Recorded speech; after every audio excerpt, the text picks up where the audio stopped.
As the tragic fires continue to rage in California, we once again get to see that there is just no hate like Christian love, and there's no love of country like love it or leave it patriotic conservatives who hate most of the country but still never leave it. It never takes long when natural disasters hit places these people don't like for them to start politicizing it and pushing their fucking insane dogma. Remember when Pat Robertson and his ilk of evil biblical barbarians said that the people of Haiti deserved their devastating earthquake because that was God's wrath punishing them for, I don't know, existing while black, or voodoo, or whatever dumb shit he came up with. And now they're doing this about the wildfires in Southern California. This is just God punishing the people that they themselves personally hate. Because, you know, God is always going out of his way to do the bidding of the Christians who embody the Antichrist. I always find it funny that when it's Haitians in an earthquake or Californians in a fire, it's God punishing them. But then when it's a hurricane hitting the heart of the Bible Belt, then suddenly it's a fucking government conspiracy. It's Democrats out here controlling hurricanes like it's an episode of BattleBots to punish Christians, but God is punishing Hollywood for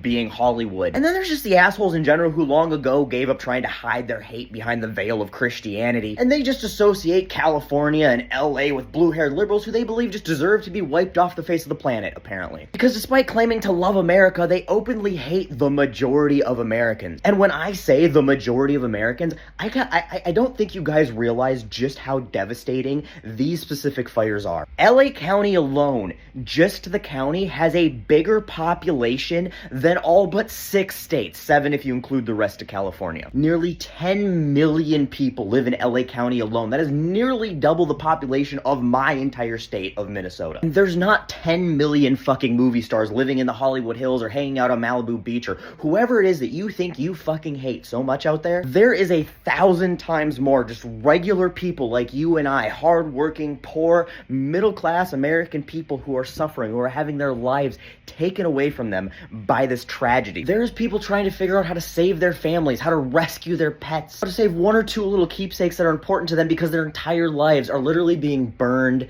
to the ground. And while all of that is happening, some of you vile, horrible excuses for human beings are out here trying to politicize this and make it Gavin Newsom's fault or Biden's fault or, I don't know, the LGBTQ or Hollywood elite's fault. That's your fucking priority, spreading disinformation and misinformation and conspiracy theories, trying to blame people you don't like in the literal heat of the moment. Now, look, I am not a firefighter, fire marshal, fire chief. I am not a civil engineer or a city planner, which is why I am not arrogant or ignorant enough to think that I should be sharing some sort of opinion pointing fingers while the flames are still raging out of control. And neither should anyone else. See, at some point when the fire's finally out and the people affected have been taken care of, and there's investigations, which I'm sure there will and should be, and it turns out that some of this was somehow preventable, then we can start talking accountability. Actually, you know what? No, it was preventable, and we should be politicizing this and talking accountability. We should be politicizing and talking accountability for this the exact same way we should be politicizing and talking accountability for North Carolina and the hurricane. And that is that we have known about the consequences and impending doom of anthropological climate change for decades. Oil companies have known about this for decades, and they have hid that information. They have created misinformation campaigns. They have lobbied to not have any regulations or restrictions on their business enterprises. This is no different. In fact, it is worse than the tobacco industry covering up the negative health effects of smoking. And as a result, globally, 5 million people a year die just from air pollution from burning fossil fuels alone. And it's harder to quantify, but hundreds of thousands to millions more people a year die from things associated with climate change, like hurricanes and fires and disease and famine.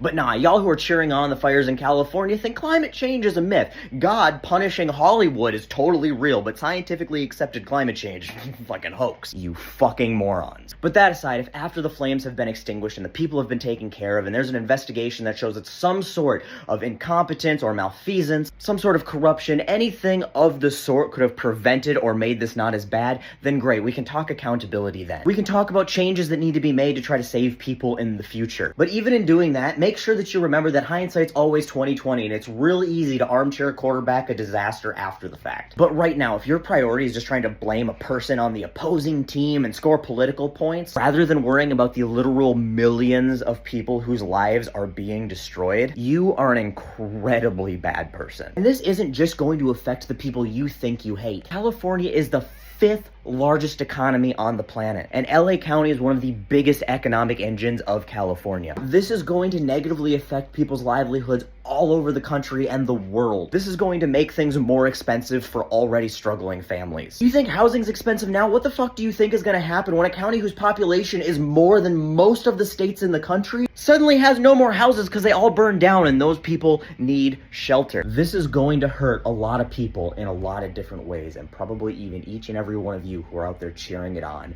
right now. And the true cherry on top of this absolute shit Sunday is the fact that, well, you disgusting fucks who have been out here cheering on border walls and deportations and tariffing our neighbors and invading Canada, voting for and cheering on your cult leader as he does nothing but disparage and threaten our friends and allies. Our neighbors, both north and south of the border, didn't hesitate for a second to send their people, their equipment, their resources to fight this fire in our country, because they see that people are in trouble and people are suffering, and it's the right thing to do. But y'all are cheering about renaming the Gulf of Mexico the Gulf of America and making Canada the 51st state. Mexican and Canadian firefighters are working around the clock to save American lives, showing how much more American they are than any of you fucks. And in a truly sad but beautiful way, they are highlighting how vile and disgusting and pathetic you people are by showing how good people can actually be. Because humanity has no borders, and it makes me so sad that I have to share a country and a world with people who value hate over humans.